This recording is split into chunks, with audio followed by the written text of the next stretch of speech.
Canadians love their supplements, scooping up roughly $800 million worth each quarter in Canada.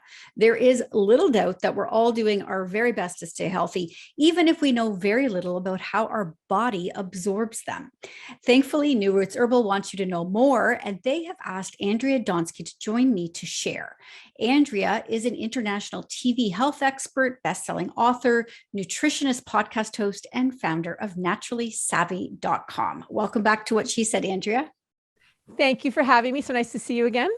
So let's just jump right in and let's start at the beginning. How we take our supplements. I mean, I think of a pill, but there are other ways, correct?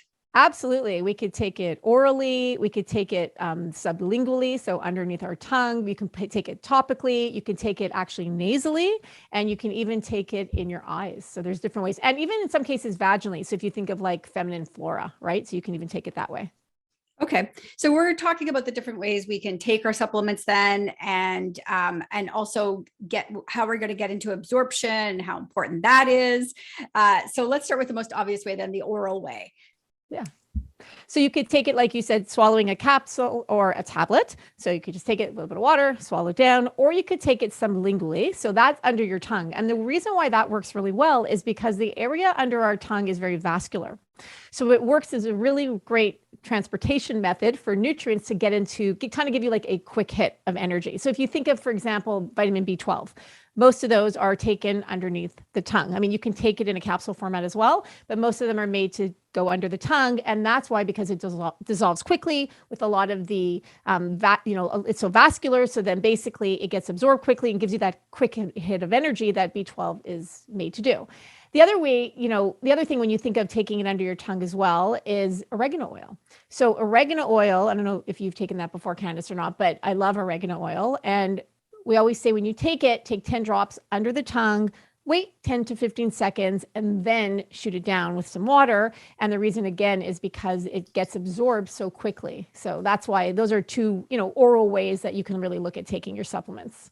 Okay. So we've got it in our body. What happens next?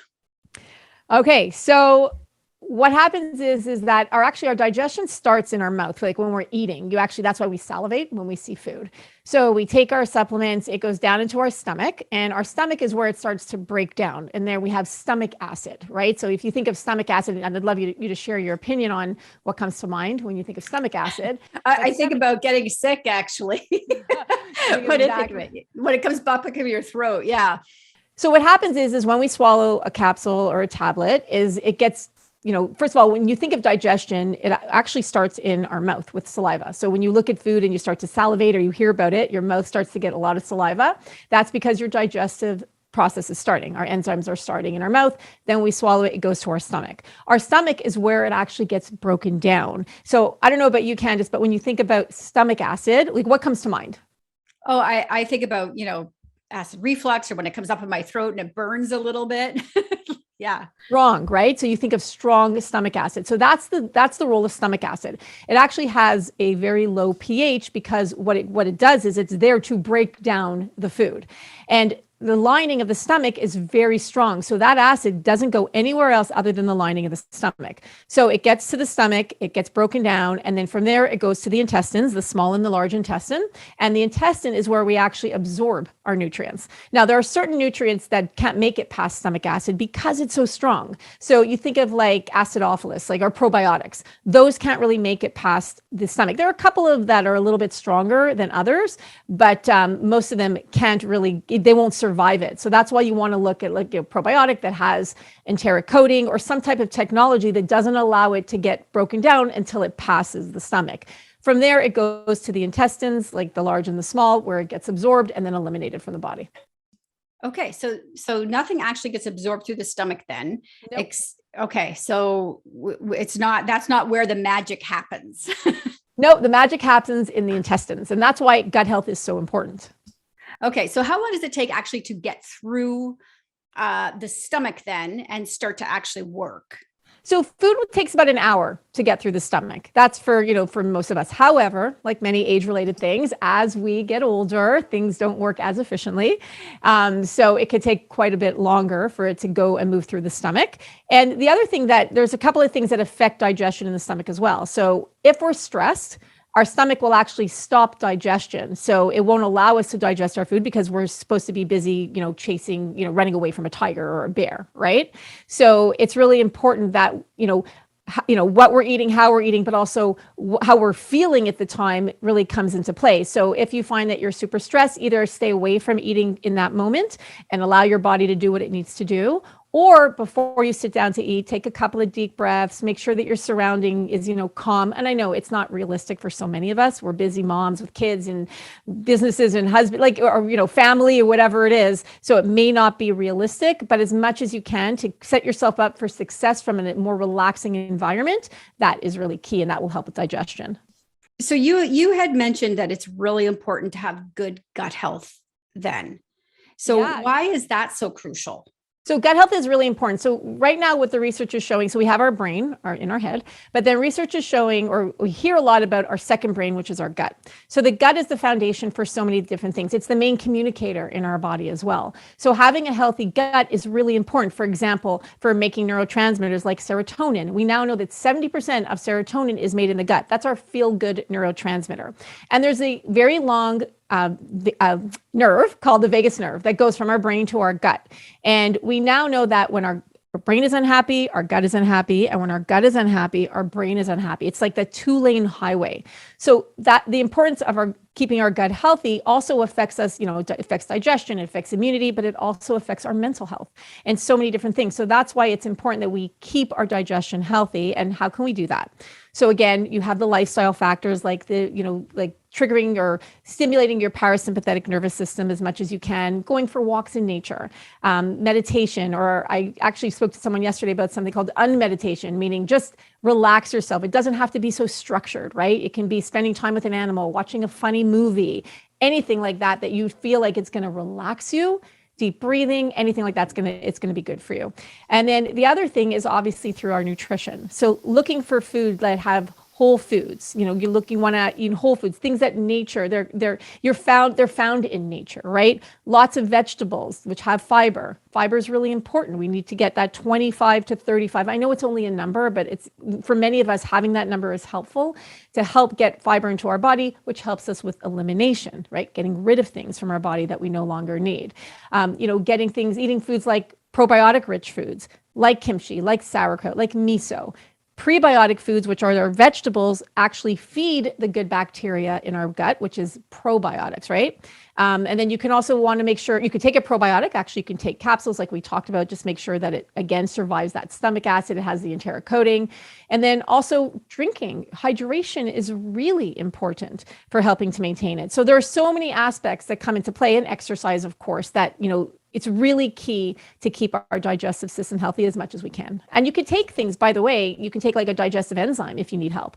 Currently, I'm taking some digestive enzymes that have hydrochloric acid in it that actually help to break down the food, because right now I need it. So if you're eating cooked food, you're over 35, our HCl starts to decrease. So taking something like an enzyme can be really helpful.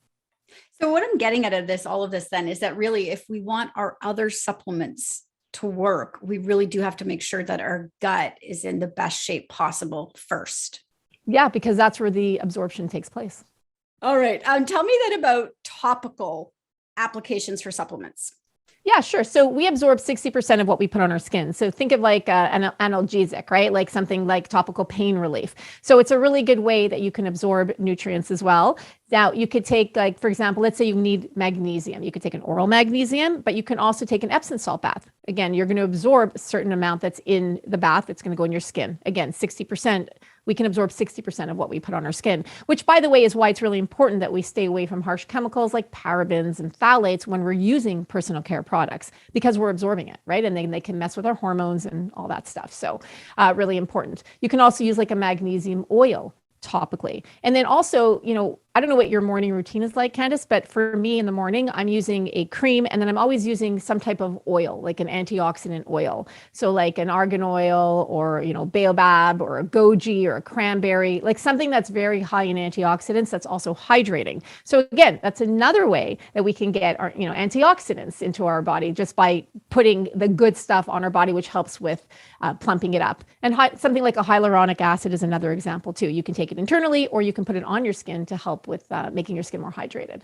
That's interesting. I didn't realize you could take hyaluronic acid in a capsule form. Yeah, internally. Yeah. That's incredible. Okay. Last one, nasal applications. Yeah. So again, very vascular area. So if you're going to use something nasally, you just want to make sure it's made for the nasal passages, right? So you want to look on the label, make sure that it's made specifically for that. And then you can also use something like, think about essential oils. When you diffuse essential oils, you're inhaling terpenes, right? Those are the those are the benefits that you get from essential oils. So a nasal is another way to do that. And you can you can inhale certain essential oils that help with energy, or certain that help with like migraine relief or headache relief.